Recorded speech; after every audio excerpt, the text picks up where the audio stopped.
¿Qué procede? Lavar las manos. ¿Ok? Bien.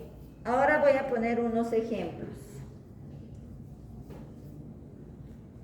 Paciente, paciente, paciente, paciente. Paciente. Los 5 son pacientes en una sala. ¿Estamos? Yo me he lavado las manos y voy a irlo a atender a ella. ¿Qué voy a hacer en su atención? Solo examen físico. Auscultar pulmones, palpar su abdomen, escuchar su peristaltismo. O sea, estoy haciendo un examen a la paciente. Nada de procedimiento invasivo. Tengo que pasar a la otra paciente. Hacer lo mismo. Estoy haciendo mi evolución, cómo están mis pacientes, ¿sí? Haciendo un examen general. Tengo que hacer lo mismo ante ella. Una vez que yo le he visto a la paciente, ¿qué hago? ¿Me lavo las manos para pasar al próximo paciente? Sí. La regla dice sí. Lávese las manos antes de atender al paciente. Pero hay excepciones y hay casos en que no se van a lavar las manos. ¿Ok? Si es una paciente en la que yo no he tenido contacto con fluidos corporales y tengo que pasar a otra paciente, solamente me aplico alcohol en gel. No me lavo las manos. ¿Se ha entendido? Si aquí yo al examinarle a ella, le reviso, veo que hay una herida y tengo que realizar la cura, no, es decir, me dicen cuando le estoy revisando, quítele o retírele la sonda nasogástrica. Me voy a poner guantes desechables. Le voy a retirar, me lavo las manos o me aplico alcohol en gel. Y lavar las manos. Aquí sí, me lavo las manos. ¿Sí? Paso al otro paciente. Estoy cumpliendo, ¿no? El primer momento de lavado de manos, que es antes de atender al paciente, porque después de ella me lava. Este paciente es un paciente que le voy a canalizar una vía. ¿Sí? Le voy a poner una vía endovenosa, le canalizo, todo ya está. También he usado guantes, tengo que pasar a verlo ahora a mi otro paciente. ¿Me lavo las manos o no? Sí, porque ha habido probabilidad de tener contacto con fluidos corporales. ¿Se entiende? Entonces, ¿qué dice la regla?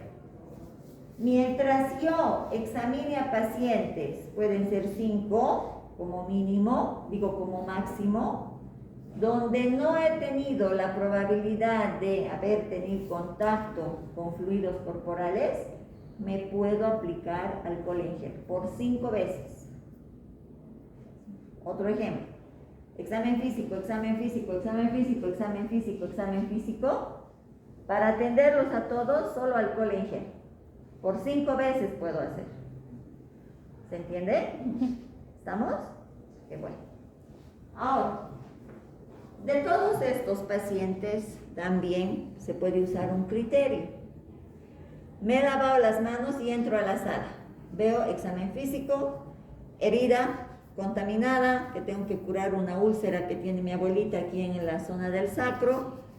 Le tengo que canalizar a él una vía y a él otra vez le tengo que hacer un examen físico. Esos son mis pacientes. ¿Sí? Puedo utilizar criterio de selección. ¿Sí? ¿Por cuál empezaría?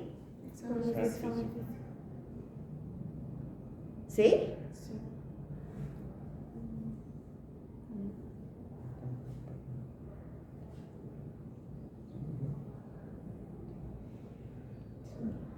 Canalización primero. ¿Cuál? Tienen que empezar por el que es menos contaminante. Examen físico. Después de eso, canalización. Vía. Es vía. Y luego a esta paciente que está contaminada. Al final la dejo a ella. O sea, no intercambio. ¿Me entienden? Entonces estoy seleccionando para hacer que mis procedimientos no se contaminen. Y que yo también pueda tener un trabajo y dejarlo a la contaminada al final. ¿Se entiende? Ok. Bien. Otro ejemplo. Y esto va en relación a lo que son bioseguridad. En bioseguridad tenemos manejo de desechos hospitalarios, que es el tercer principio, ¿sí? Y en manejo de desechos hospitalarios tenemos un acápite que hace referencia a los procedimientos de aislamiento, que eso también van a encontrar en los hospitales, ¿sí? Recordemos a los pacientes con COVID, por ejemplo, cuando estábamos en la pandemia, estaban aislados y se ha usado un criterio de aislamiento. ¿Qué tipo de aislamiento habrán utilizado?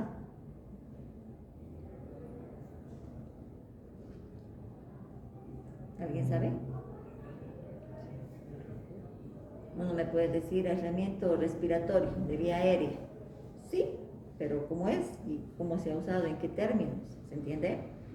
Entonces les voy a poner un ejemplo para que entiendan y sepan qué se hace o qué van a encontrar en los hospitales. Tenemos 3 tipos de aislamientos, una clasificación que es la que más se usa en hospital, ¿sí? Aislamiento de basera inversa y la mixta. 3 tipos de basera, ¿ok?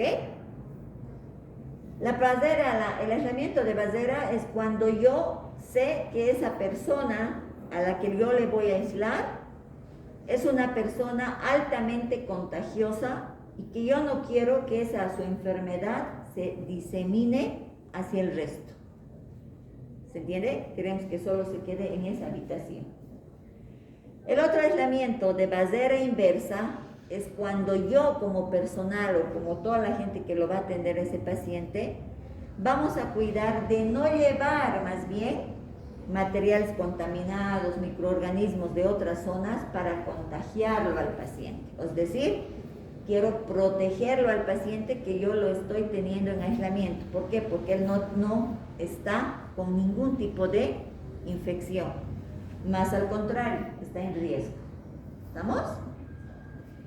Y el aislamiento mixto, de basera mixta, ese paciente, es un paciente que evidentemente es riesgo para contaminar, para infectar. Pero también es un paciente a la vez vulnerable. O sea, tengo que tomar en cuenta de proteger al paciente y a la vez no diseminar su infección. ¿Se ha entendido? Me van a entender con ejemplos. Román es el paciente que tiene COVID positivo, altamente positivo, tiene toda la sintomatología y lo tenemos que poner en aislamiento. Jessica es la paciente que le han hecho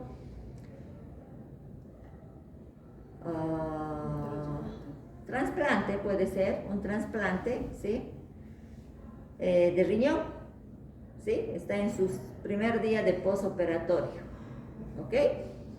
Y Franco es mi paciente que ha venido con diarrea, con vómitos, está desnutrido. Es un paciente que además, ya hace varios años, es VIH positivo. ¿Estamos? Y ahí Juan Gabriel, tengo otro paciente que tiene tuberculosis. Hoy le han detectado la tuberculosis. Tiene más de 4 cruces, ¿sí?